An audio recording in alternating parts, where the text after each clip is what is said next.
Welcome all to the Tales of Tyria. Welcome all to the Tales of Tyria.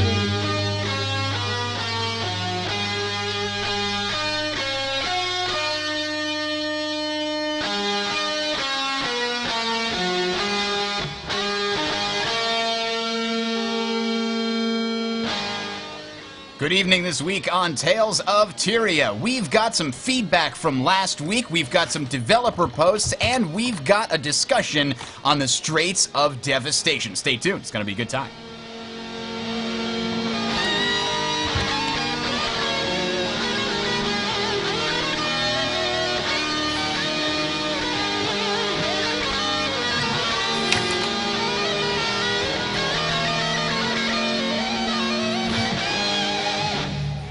Yes, welcome one, welcome all, welcome to another exciting episode of Tales of Tyria right here on the Sound Strategy Network. You can find us at talesoftyria.com. I am Bridger, your host for this evening. Glad you got a hold of the program, however you may have found it. Tell 1,000 friends or so, won't you? We need to recover our numbers. As you can see, we are almost live from the Cloud Skimmer Tavern here in the great free city of Lion's Arch, dreadfully recovering from the horrible aftermath of that pumpkin themed event just happened recently. The stench of rotting pumpkins.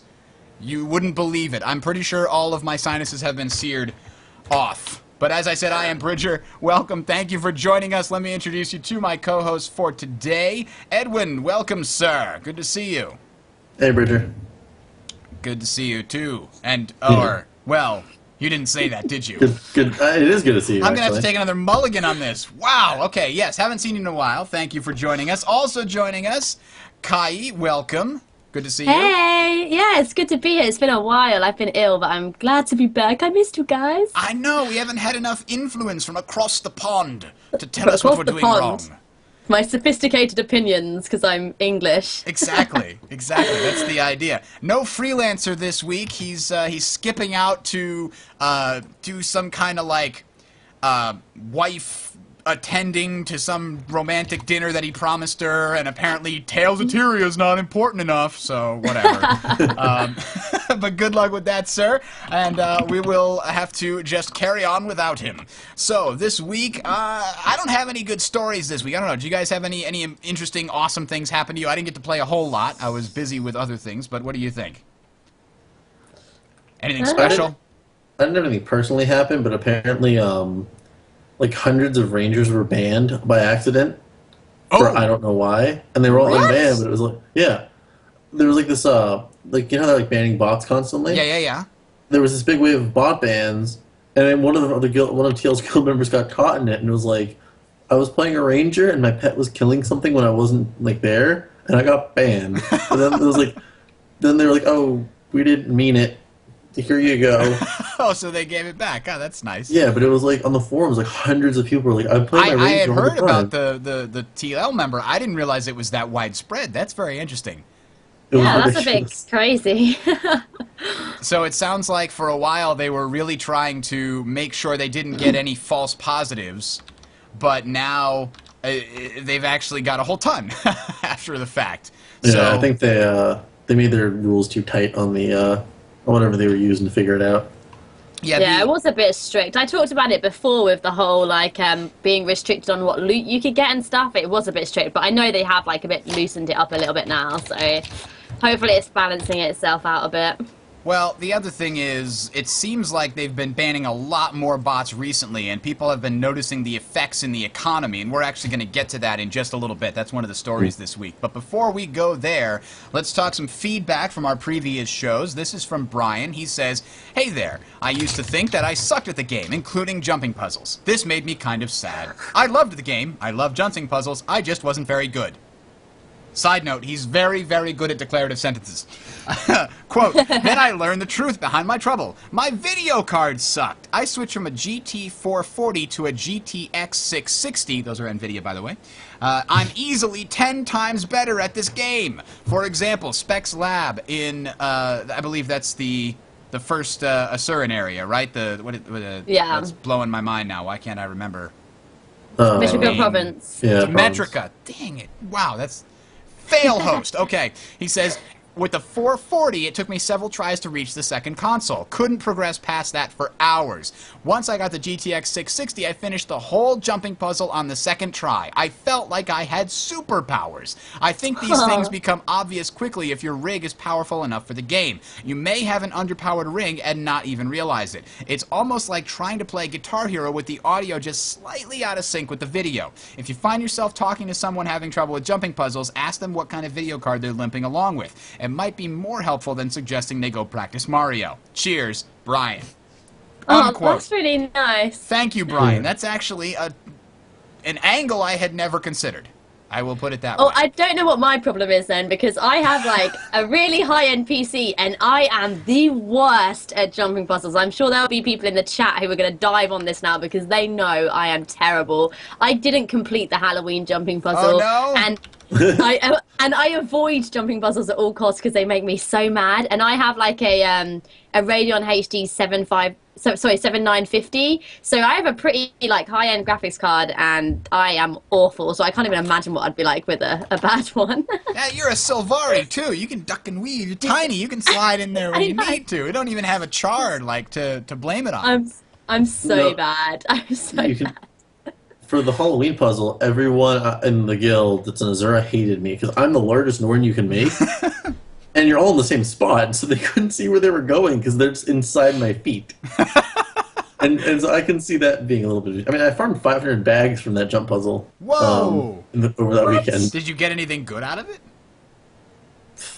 A couple thousand candy corn. Hang on. Let's check Guild Wars 2 Spidey right now. What's the status on candy corn? I think I can guess. 2 and 3 is what I'm guessing. They're all in my Candy bag. corn. Let's find out what happens here. Price of candy corn. It's 2 and 1. It's just gone down since the Halloween event ended. Wow. Look at that. No, they may gain like a couple copper in value, but I mean, none of that stuff is really like the things that are worth getting are way too expensive, and things that aren't worth getting, no one wants. Yeah. I think like there was no like special hat you could just get, like the Guild Wars one Yeah. flaming pumpkin hat.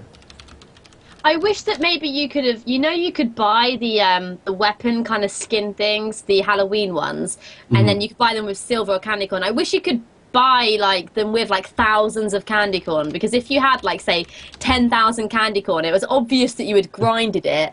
But I just kind of hated the fact that you kind of had to like craft them in the Mystic Forge like you would a legendary. I wish there was some way that you could have got it just by actually grinding it, which would have been cool. Yeah. But well, I got someone actually bought the Mad King's outfit for me. I had a message and they were like, hey, I really want to buy you this outfit, so they bought it for me, and that was really cool. So now you can make bad jokes all the time?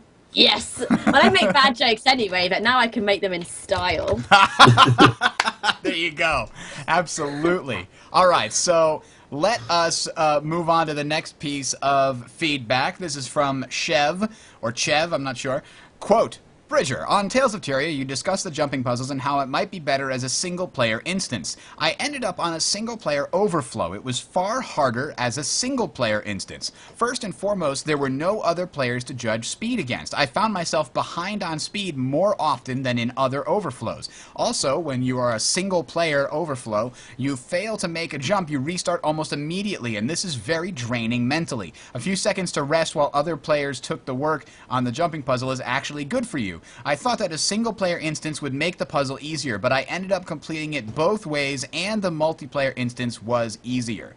Wow. That's interesting, Chev. That's a very interesting perspective. And for me and a lot of other people, when you failed, you really want to just go back in, start again. Like, that sucks. Let me do it. I can fix it this time. But instead, you're stuck there. You're waiting. You're watching. You're stewing as other people are doing better than you. And then there's a whole cutscene where you have to wait 10 seconds for that to happen. And then you get to that first jump, and you have to wait for that stupid thing to happen. And you get so frustrated. I never considered the fact that that frustration was actually superior to the frustration of just going. I agree. But that might be true.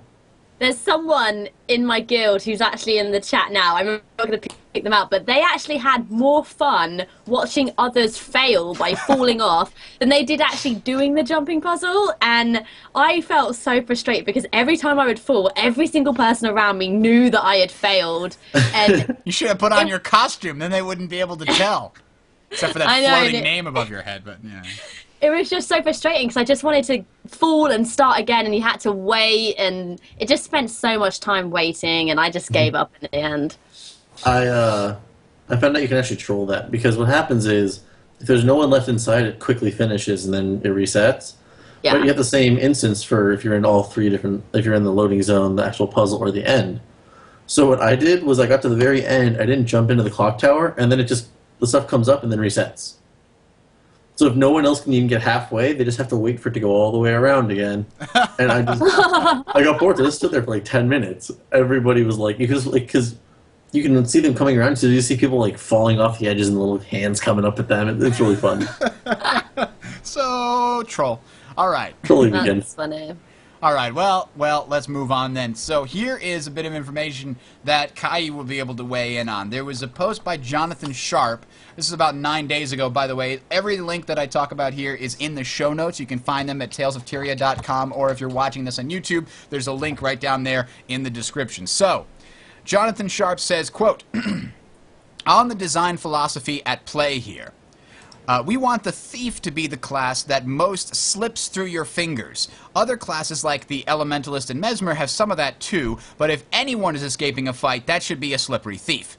The Necro, on the other hand, should be the dude you cannot get away from. It's an attrition-based class, so the idea is that if you lock horns with a Necro, know what you're getting into.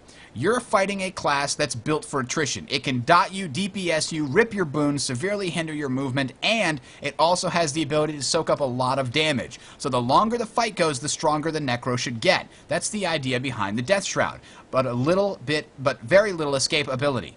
We don't want the attrition class to also have great ways to escape. This used to be the case, and we felt the Necro was just too strong if it was great at attrition as well as movement/escape. We wanted the Necro to be more about attrition, and for other classes, Thief, Elementalist, Mesmer, to be more about escaping and mobility. Hope that makes sense." Unquote. So, what is your opinion on that, Kai? Is that an accurate description? Did they succeed in their goal that they laid out right there? Yeah, I would definitely say that a Necro is terrible at escaping. If you're a Necro and you suddenly come up against, 2 or 3 other players in PvP as an example, the only really stability you have is to try and run for your life, use any speed boosts you got, and then use Death Shroud as an extra bit of health to try and get away. But apart from that, there's not really much you can do. I do agree that they can soak up a lot of damage as well as do things like dotting and DPSing. The only thing I find kind of goes against that is the fact that in Death Shroud, which is our only form of kind of stability, we can't actually down players. So we can't have that whole F down player skill, and you can't res other players either. So you've got to come out of the only thing you've got as some sort of stability, health regen type thing, and you can't do the things that you want to do. So you've got to come out of that to either res or down players and then go back into it if you want to do extra damage or what have you. So I think they should make it so that you can down players or res players in Death Shroud, because it's kind of like what you spend most of your time in, because it's so useful. So when you say you can't res players, you can't finish them off either? Is that what you're saying? Yeah, so if I say, for example, I'm on low health, I'm going to pop Death Shroud so I can do that extra bit of damage, fear my enemy, and then they get downed, and I want to finish them off, but I have to come out of Death Shroud to do that. So if I come out of Death Shroud, I could then be on really low health, and they could actually kill me in that time. So you can't really do much on your own. You need to roll around with someone else to be really useful. And yeah, you do have a lot of damage and things like that, but I wouldn't recommend going full steam Necro on your own in PvP. I'm sorry, I was distracted. Somebody in chat said Rise of Nations. Best game ever, by the way. So, just wanted to throw that out there.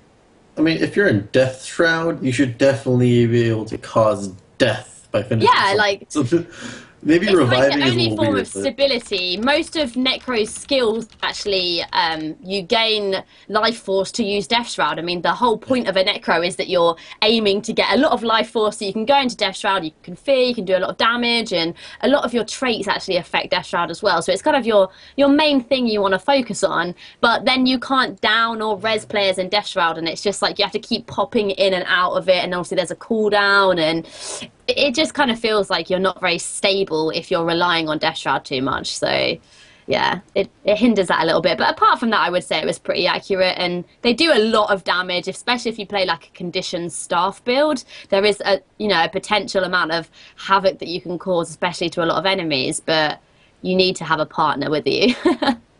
Some other people saying that he's right about pretty much everything except for the whole people can't get away from the Necromancer. It doesn't have enough CC. What do you think about that suggestion? I would say it would be cool to have more either like slows or cripples. I mean, you do have a lot of dots, but they're quite short duration, so someone could dodge roll and essentially speed boost away, and there's nothing, and you're not so overpowered that you're going to be like, no, you are staying here. I mean, it's not kind of like you're getting sapped or anything like you would have a rogue in WoW where you literally couldn't get away, and I think that's what they're kind of trying to make it sound like, is that they are impossible to escape from, which is not the case. You can get away, just they do have, if played right, they have fears, cripples, slows. There is the ability to slow someone down, but as I said, it really needs to be played off with another person playing a different profession to be full effect. It's very much support CC, I would say. You can do a lot of damage, but you kind of need to bounce kind of slows and cripples with other players. So if someone gets stomped and then slowed and crippled and feared, that's a really good combination, and you could do a lot of damage in the meantime. But I wouldn't say that on its own a Necro would solely be able to like be indestructible or unstoppable. All right, so speaking of the Necromancer, we're probably going to be having a Necromancer show the week after next. Next week's show, the 18th, we are going to be talking all about the Lost Shores and whatever cool stuff ArenaNet has planned for that weekend. So definitely check that out. But the week after that, that would be the 25th of November, what we're going to need is one or two more Necromancers. So this is their time to shine. I got a couple of emails from people when I called out for additional warriors.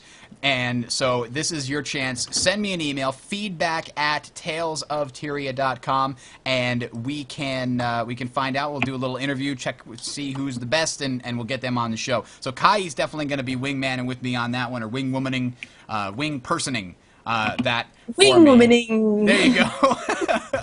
So we're going to be talking all about Necromancers. That's the plan. Everybody's always, when are you going to do Ranger? When are you going to do Engineer? When are you going to do... Well, we're never doing Engineer. Don't worry about it. I mean, I'm just kidding. We're going to do all of them. We're getting through them one at a time. No, Vega's going to be there for Engineer. I got to figure out... Edwin's got Ranger locked down for me. So now I just got to figure out who I'm going to find that does Thief. And who else is left? The Guardian. Yeah. There's some Guardians. Guardian. Oh, well, we'll figure it out. Anyways, I'm going to try to do one of those class ones every 2 weeks, so we'll see how that rolls with it. Anyway, let's jump right back to the content this week. The Lost Shores, as we talked about last week, there's a lot of teasers. We kind of got an idea of what's going on, but Martin Kirstein, Global Community Manager, said that on Friday, November 16th, at noon, the weekend kicks off. So that's this coming Friday at noon Pacific time, which is about 2000 Greenwich Mean Time. That's when it's going to kick off with an event in Lion's Arch, and that will trigger other events in other parts of Tyria as well. And then on Saturday at noon Pacific time, another event kicks in, and there will be new things. Each phase is triggered by a special event, but you will be able to enjoy additional content afterwards, even if you can't make the special kickoff time. There is one exception.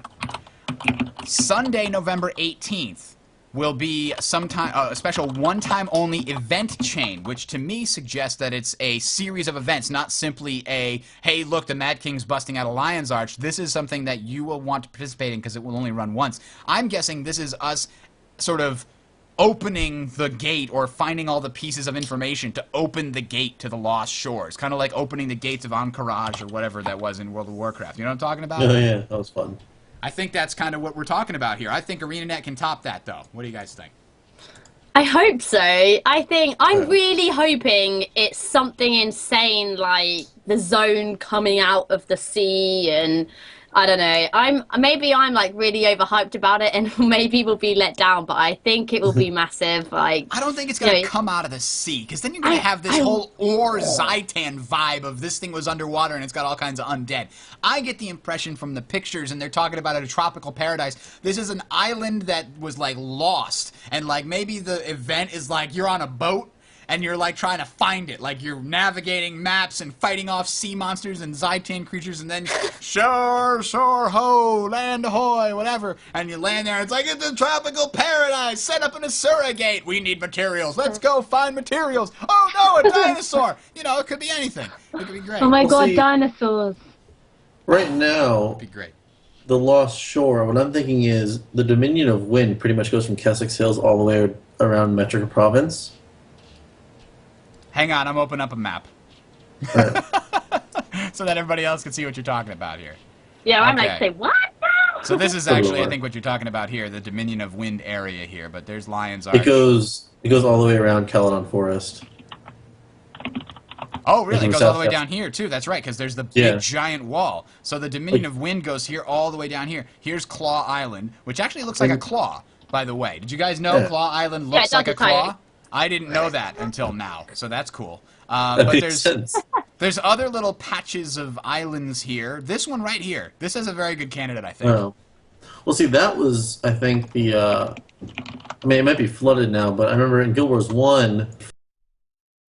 fight arena in Lion's Arch, and I think that may be it, because it was pretty far off the coast, but it may just be completely different.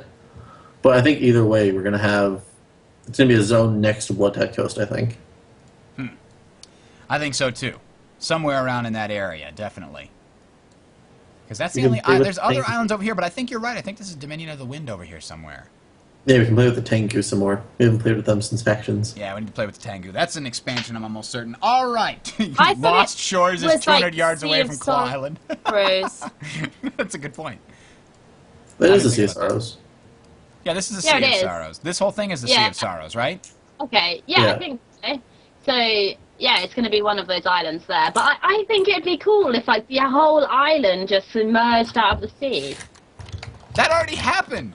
It was terrible. Nobody likes fighting the Risen. And it's not going to be tropical, it comes out of the sea. It has to be full of life and plants and happiness. Yeah, and like little drinks with umbrellas. We just get there and they're like, hey, so it's just a party island. And And the Tengu get there first because they have wings. They discovered this thing years ago. They're like, oh, They block it welcome to off. our retreat. Oh, could be. All right, so that Okay. sounds cool. Can't wait to get to that. Just keep in mind, noon Pacific time on Friday, noon on Saturday, and noon on Sunday. Friday and Saturday probably just going to have little cool cinematics that you can probably watch on YouTube. Sunday is going to be a one-time thing that you can participate in only if you're there. So that's going to be awesome. I wish they wouldn't announce it ahead of time, though. It's so much better if it's organic. But anyway, I digress, because then I'd be pissed if I didn't get in it. Anyway, moving on. Let's talk about the last piece of news that I have here. Incoming changes to legendary precursors. So this is a series of quotes from ArenaNet's official forum by ArenaNet officials.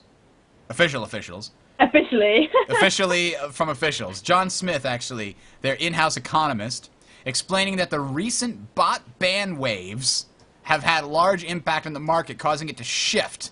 And actually, many things are becoming more expensive because they're much more rare because you don't have bots farming it for hours and hours and hours all the time. And as a result, legendary precursors are going up in price significantly because they're not dropping randomly. And all the stuff that you throw into the forge to try and randomly get them is becoming more expensive. So all that together means that it's getting harder and harder to get a legendary precursor, much less a legendary, and they're going to be addressing that. I don't know what that means, but I think it means if you have a legendary precursor and you've been waiting to sell it now before whatever reason it gets a lot cheaper. Seems like That makes sense. you know? What else could they do? I mean, people are suggesting that they maybe make it easier to... Oh, good. That's what I wanted to do. Freaking awesome. I just trolled myself. There we go. All right. All that. Now done. So, people have been suggesting there's a number of different ways they should make legendaries. Instead of being this random thing where you throw a bunch of stuff into the Mystic Forge and hope to get a legendary on like a 0.5% chance, maybe... What is this link? Am I supposed to look at this link? It's, I just watched it. it's a music video from Guild Wars 1. It's called, Club Alona? It was a Guild Wars 1 music video made by these guys. If you go to 30 seconds, you'll see it. What am I watching? There's The a music. boat. It explains exactly what we want. There's a boat. It's still being a boat. This is my vision. Yeah, I thought it would be. Wait, an Ascalon. What? Why is it rolling all of its own accord? Oh, it's got an animal in it with eyes. It's me. What?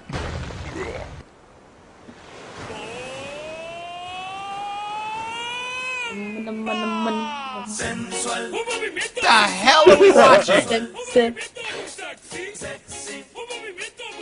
This is what's gonna happen. Well, this is what me and my guild are gonna be doing regardless of what the Okay, event Tales of is. Tyria has officially jumped the shark.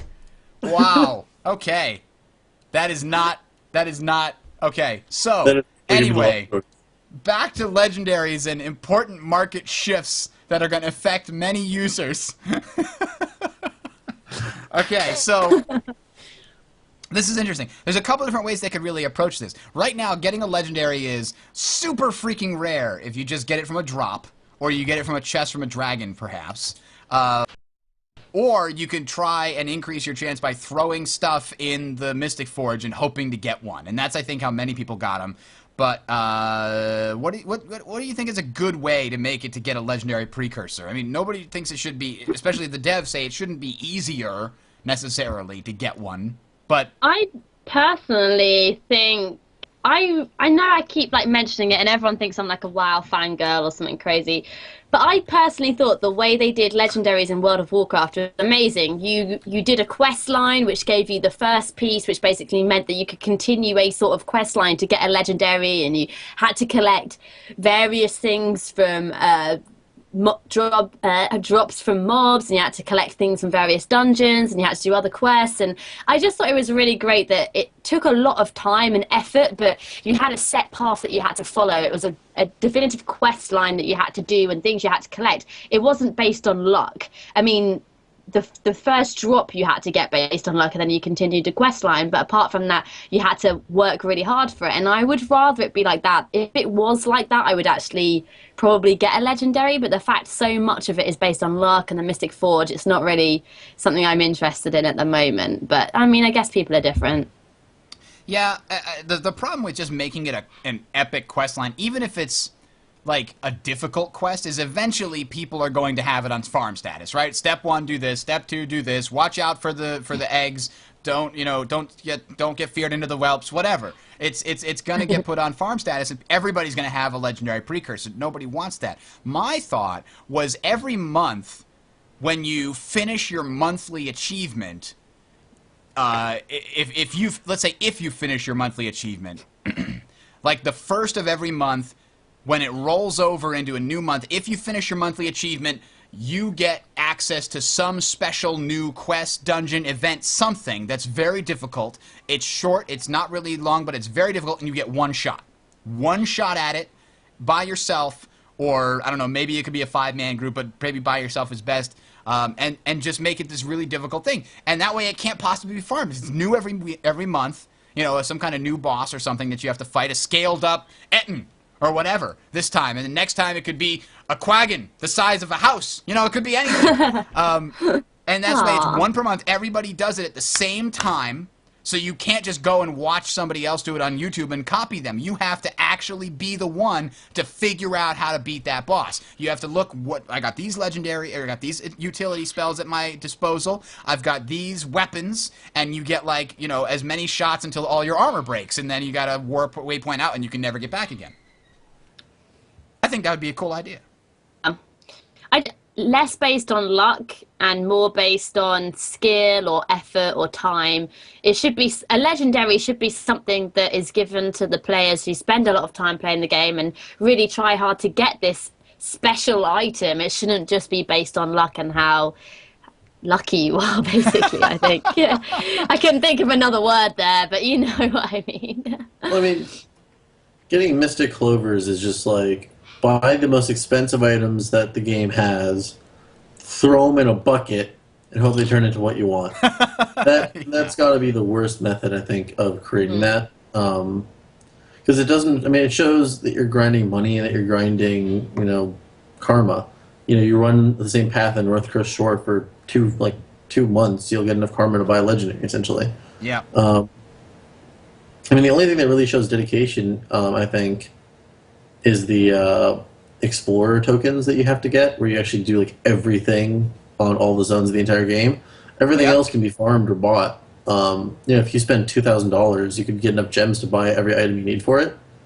And then you farm karma, you farm, badges and jump puzzles and stuff. Yeah, the gifts are the only ones, like the gift of the Ascalonian tears, or the gift of battle, world versus world fighting, things like that. Those are the ones that are the ones you kind of have to work for, along with the gift of exploration. Yeah, that's the one that comes to mind.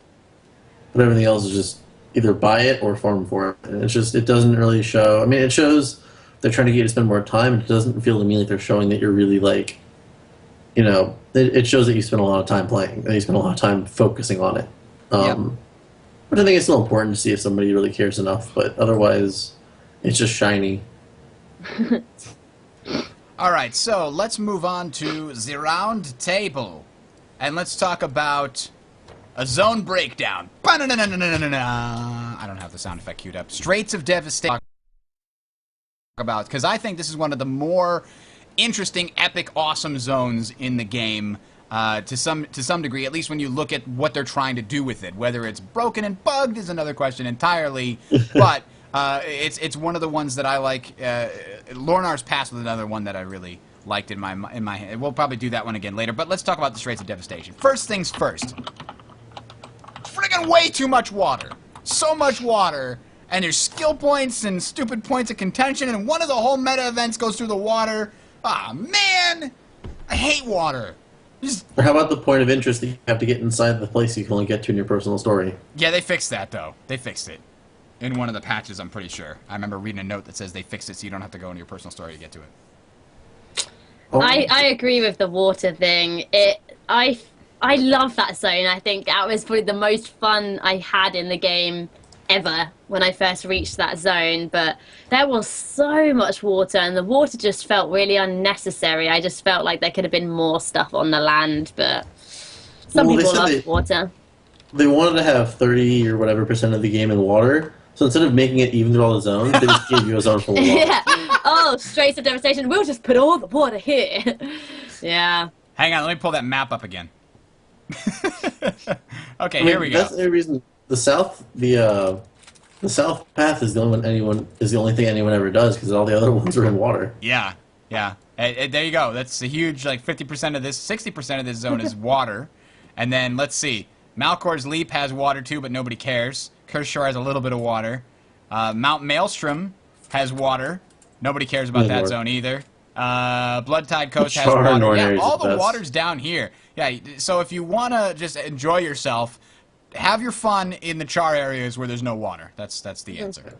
There you go. Now, I mean, we make fun. We joke. It's a good time. But, so, the main interesting thing I think about the Straits of Devastation, you first get there and you're like, what do you mean there's no hearts? How do I know where to go? And then you realize what you've been missing out on your entire life of Guild Wars 2, I feel. Like, I was like, wait, what? There's no hearts?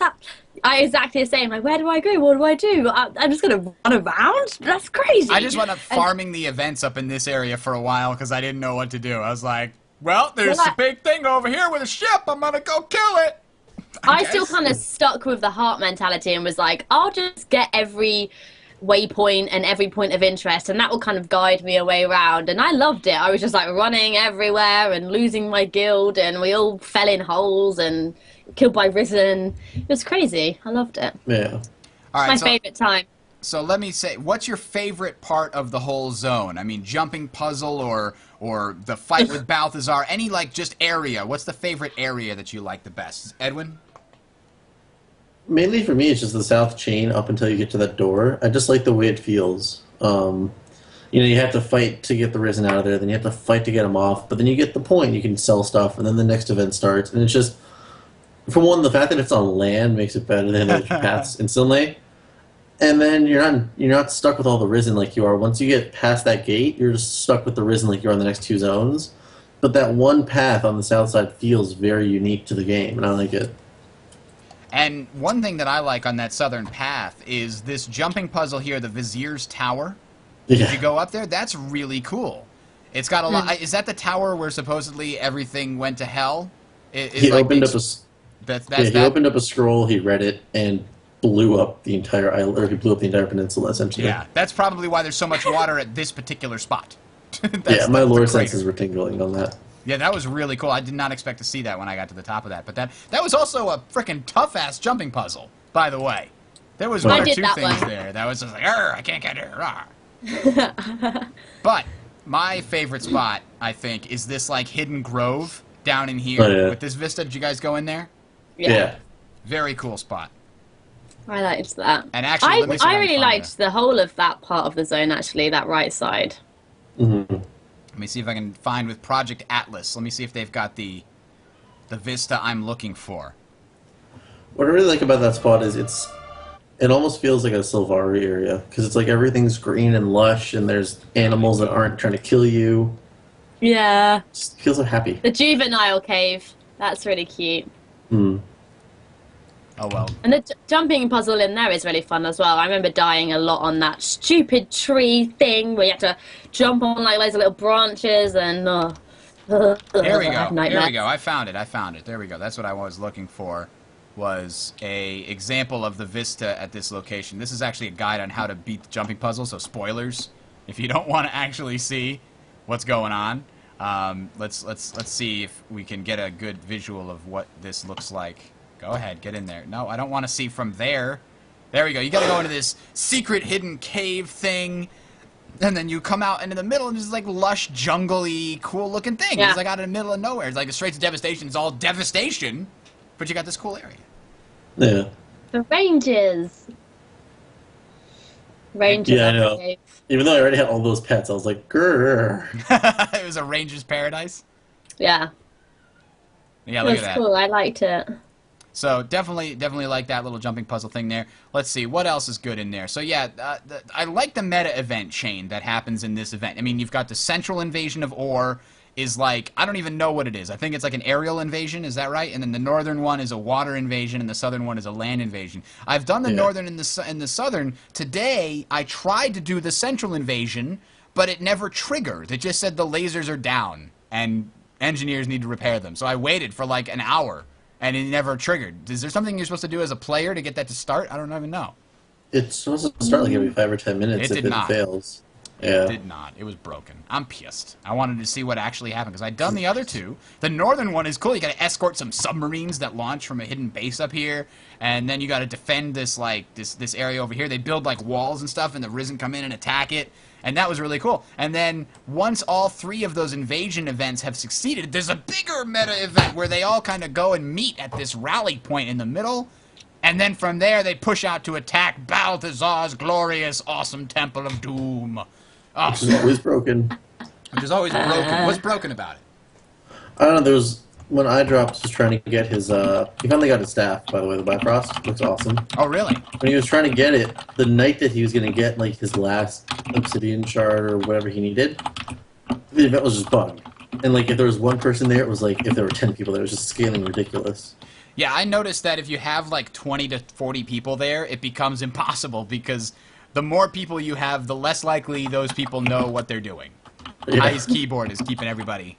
Everybody can hear clickety clickety clickety click. I'm literally like typing and it's like.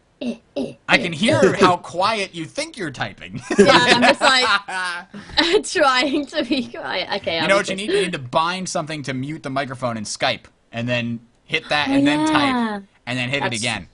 That's future. That's a tip right there for all you podcasters. That's the inside info that you're getting right here on Tales of Tyria. Anyway. Trade secrets. Yeah, the Balthazar event, very difficult to actually get happening. I bought some Karma stuff there because it happened to be done when I walked by, and now I will never get it again. I should have bought more things, really. Oh well. It's too bad. So, what other events? Any other good events here? I like there's one down in this lower area where an airship like crashes and you have to defend it. There's some cool stuff going on there. Yeah. Not a lot of farming going on here, right? I mean, It's not high enough to get the T6 mats, Yeah. and so nobody really does anything with it. People just run Yeah, around to get all it's the. good when you're kind of like just level 80, it's alright. You do get quite a lot. When I first was there, you got quite a lot of karma because events were just chaining left, right, and centre. I feel like there's a lot more events going on than there is in some of the other kind of ore zones. But obviously, you don't get, as you said, the tier 6 mats. So even though you can get a lot of karma potentially, you can't get as many mats as you want. So. And the other problem is it's only got that one big boss in Balthazar, right? I don't think there's any other big meta event chains going on. There's no other major big things to fight, right?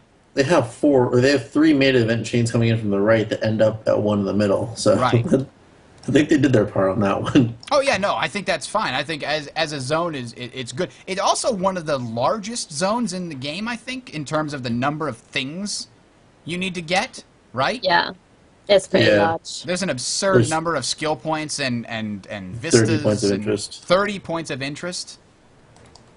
There's 34 in Malcor's Leap. I didn't realize that was so big either. I've been to Malcor's Leap a total of 1 time when I was doing my personal story. I went, love Malcor's Leap. I went there once with my personal story, and then my personal story continued and carried me down to the Cursed Shore, and I never looked back. So they have to tell the entire story just by using points of interest. Yeah. Yeah.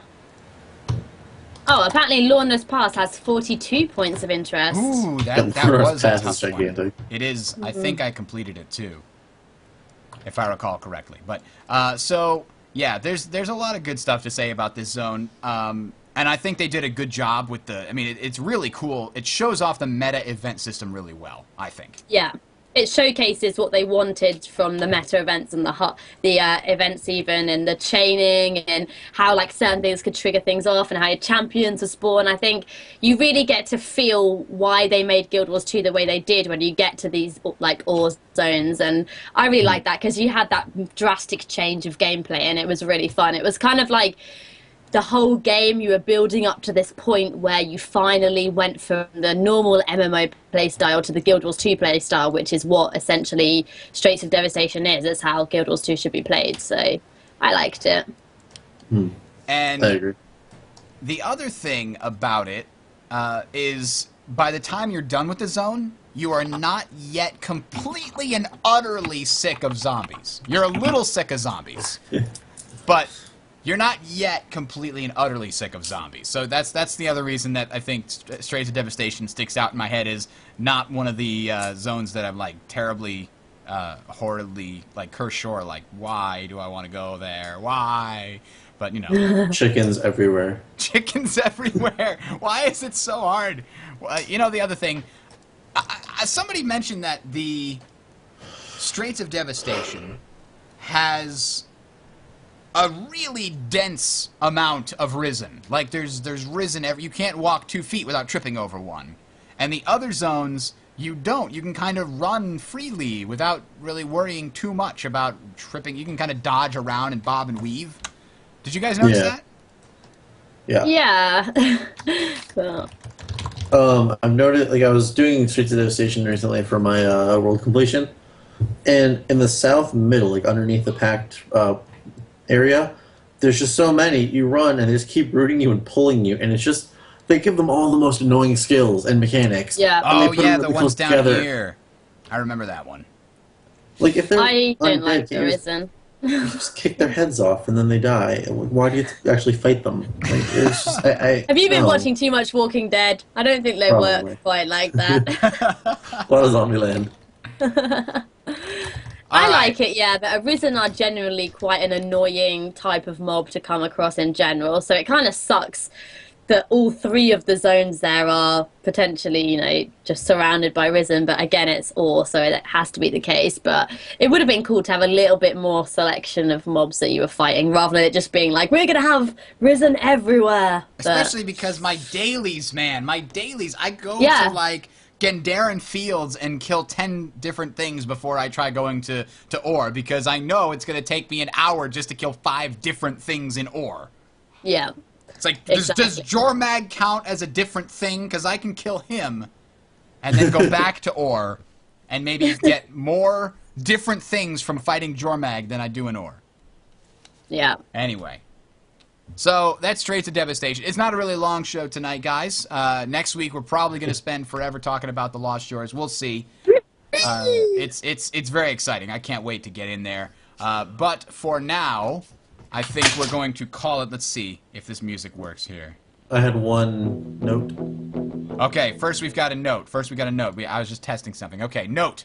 Edwin's So got everybody- something. Then we've got a guild shout out. Then we're good to go. All right, so go ahead, Edwin. All right, so Team Legacy's been around for a while, and more recently we've been taking a few donations from the members. And now we have prize contests. Once a month, anyone who's ever donated is in the running for a monetary prize, either in a gift card to one of your favorite video games, Steam, something like that, or in some sort of plushie or collectible item for the video games. So if you want to enter, within the next few days, I'm going to have a post up on the Team Legacy main page, and head over, see what it says. Donate a few dollars if you can, help out the site, the community, and you'll be in the running. So there you go. All right. Whee! I forgot to close Steam, but like everybody and their brother is playing Skyrim again. Did you guys notice this? Yeah, because Is it there's a new anniversary day? DLC. Everybody's. soon. Oh, I remember Skyrim. That was awesome. I should finish that. Is it? Yeah. There's so many good mods out right now too. I got to get back and play it myself. All right. So before we go though, I want to give a quick guild shout out. Eye of the West. This is how they describe themselves. Quote, "We are a small, tight-knit adult guild comprised of hardcore and casual players on the Sanctum of Raw server. Our focus is on quality, not quantity. No intimidating roster, no overwhelming website. A minimalist guild with a heart of gold and a good sense of humor. And an innocence can of whoop-ass somewhere in its inventory. Myself and Nimua like to think of ourselves as founders, not leaders. We encourage input and initiative, but only have 3 rules. Never betray the trust of a guild or its members. Be helpful to your fellow guildmates, and speak your mind, but be as respectful as possible." That sounds like Team Legacy's "don't be an asshole" rule. Like Yeah. that's a very good one. That's a sensible rule for a guild to have. And C3 is their voice chat program of choice, and that is the member Emetus, I believe. I'm going to go with that. So they are located at the Eye of the West. It's facebook.com/EOTW Guild. So you can see here they've got their own little sigil symbol thing there, and they've got a pretty active thing going on. For some reason, they've got leopards. I'm not entirely Leopard. sure why. Nom, when you are so cute, you have to taste it. There you go. Wise words from the Eye of the West It's Guild. true. That should be a motto for life. There you go. They Extreme got deliciousness. Catechus's Manor right at the top. All right, so then lastly, we're going to send a shout out to Alliance's Elite, ALEI. ALEL? I think it's ALEL. On the Tarnished Coast server. We are mostly focused on growth, researching more upgrades for the guild and its occupants, PvE, and dungeoneering. However, we are also open to having wings within our roster for those who enjoy PvP, World vs. World, and even roleplay. All right, so go ahead and check that out if you want links to those. It's in the show notes, ladies and gentlemen. With that, I am going to let this sign us out.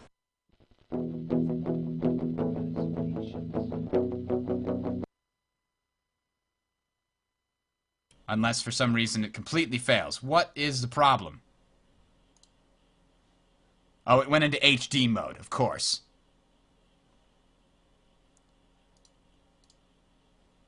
Go! You're ruining all the cool things I was doing. Okay.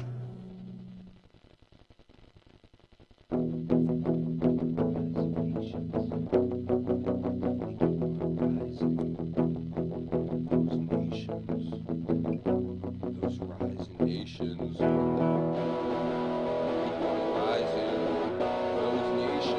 Those rising nations. They keep on rising. Rise of nations! Rise of nations! Rise of nations! They keep on rising! Rise of nations! Rise of nations! They keep on rising! Rise of nations! Rise of nations! Keep on rising! Rising nations! Nations rising! They keep on rising! Whoa, rising! Rising nations! Nations rising! And now there's more.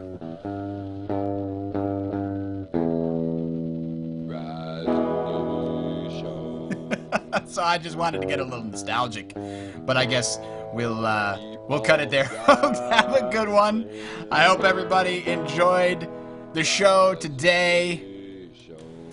We are signing off. Such a good game. So creepy. Yes, it is.